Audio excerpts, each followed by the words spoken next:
I'm Sharon Knight. Welcome to me in person, I guess. I'm going to go through my journey. I'm going to try to make it as creative as possible. So we're first going to begin with my background. I grew up in a small country area outside of Columbus, Ohio, a home of the Ohio State University. During this time, I was in 4-H, I was in FFA, I was a true farm girl, but I also had two educated parents. Both of them were English teachers with their master's degree, and even my mother, who had her PhD. So education was a huge part of my life. And growing up, when everybody said, "Are you going to be a teacher?" I said, "No, not me. I'm not following the same path." But I did. After showing horses and giving lessons, I realized, oh my gosh, this whole teaching gig, I get it. So as time went on, I've spent my, time went through. I then went to college at Ohio University. So my college days. Obviously, I majored in education. My main major was English. Then I also took a minor in social studies and reading. And I began my teaching career. I loved it. I knew if I was going to gravitate and get those kids to listen to me, I had to make my lessons fun, crazy, cool. And if it meant wearing a wig, that's what I was doing. Now, it was in my late 20s that I realized how much life could change so suddenly. After 31 years of marriage, my mother finally decided to leave my father, something that probably should have been done prior to that a lot sooner. She left him, and then he tried to commit suicide. He swallowed 100 aspirin, didn't really do much except to his liver, and then it caused a massive stroke. And he had a triple bypass heart surgery, and then 2 months later than that, my mother died in a car accident. To say the least, my life was ripped apart. That is when I truly understood grief, and I understood the importance of counseling. At that point, though, I still wasn't ready to delve into guidance counseling. I needed to continue my journey. I was lucky enough to get married to a wonderful husband, and I have two beautiful, beautiful children. But it was adversity that I needed to go through a little bit more. My husband decided to start his own trucking business. We started it. And for the first 6 months, it was amazing. And I was so excited to go back, get my master's again. And then before we knew it, our operations manager stole over $100,000 for his meth addict habit. He is now in jail, but of course we have no money. We went bankrupt. And there were times when honestly I didn't even have enough money to get to school. Like I didn't have enough money to get gas in my car. And there were a few days I really honestly didn't know how I was going to get to work and back. Nobody knew about it. I was too embarrassed, ashamed. Now, we talk about it. But it was those huge triumphs and challenges in my life that drove me to the guidance counseling. So now, I think with a little more formality, hence the hat, I begin with what do I believe, especially according to the American School Counseling Association. As a future counselor, the previous, obviously 18 years of teaching have helped to shape and mold my philosophy. In school, it's important that each of our students has a secure, caring, and stimulating environment. Otherwise, they're not going to want to come. As a teacher and a counselor, I want to help students fill these so that they can grow emotionally, socially, and obviously that third one, academically.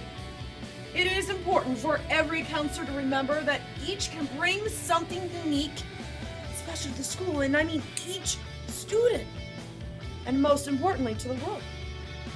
It is my goal that I will help children discover themselves, express opinions, and nurture their creativity, not just in the classroom, but in or direct or indirect services that I provide them.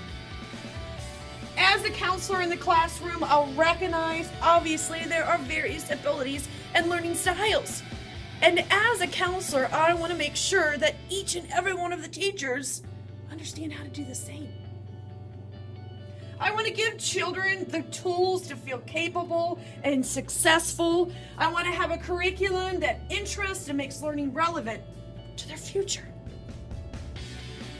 In addition, I hope to help students develop a deep love and respect for others, and most importantly, themselves, the one that always seems to be forgotten.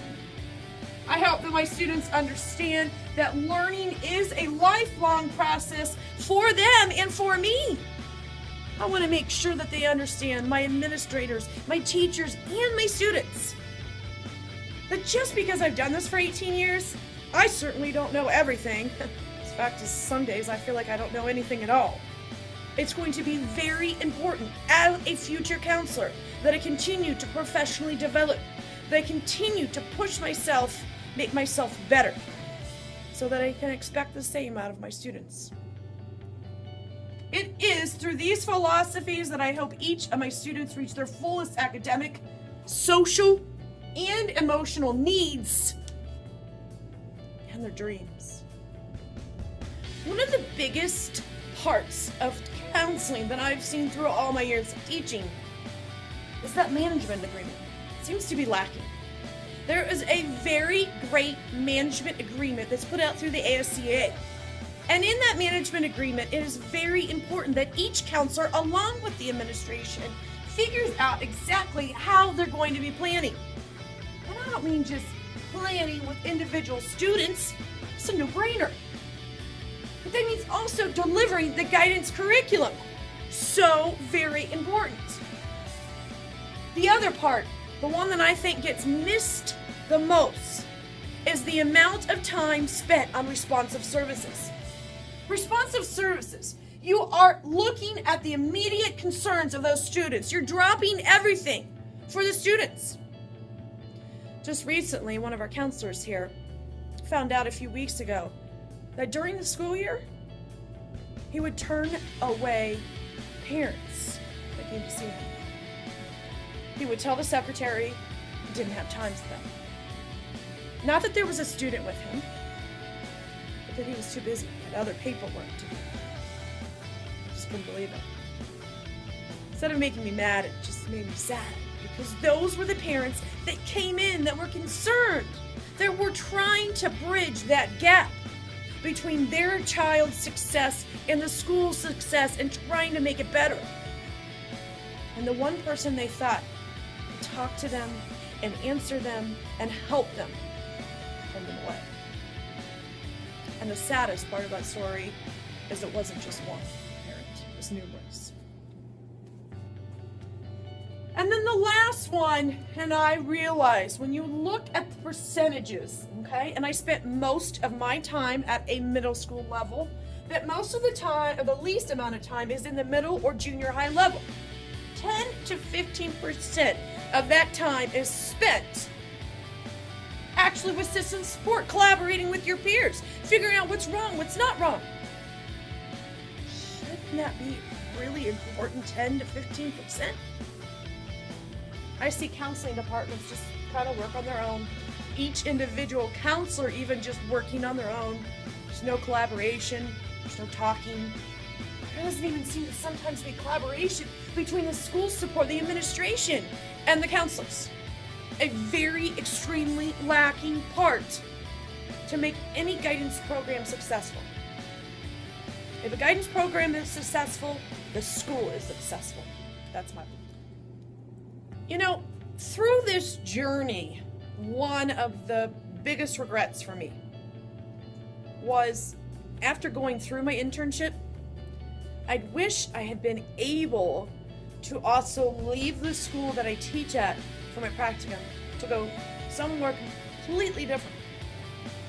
But in all honesty, my internship, the 2 months that financially were awful because I lost, $10,000 in insurance, and salary, so worth it. I was fortunate enough to work under a woman who has spent 40 years in this guidance counseling business.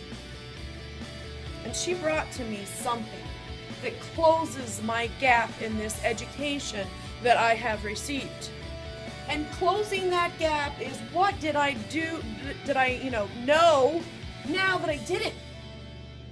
And that's the resources that can be available for students and the resources that should be available for those students. She always got made fun of. So my supervising counselor always got made fun of a little bit because her office was kind of messy. It wasn't bad. She had a lot of stuff. And that lot of stuff helped a lot of students. I mean, she had everything. She had granola bars and all kinds of food, and she wasn't afraid. She'd call up the homeless shelter and say, hey, this is where I'm from. Can you give me anything? What do you got? What do you got? I would always get her something. Like 300 granola bars or something.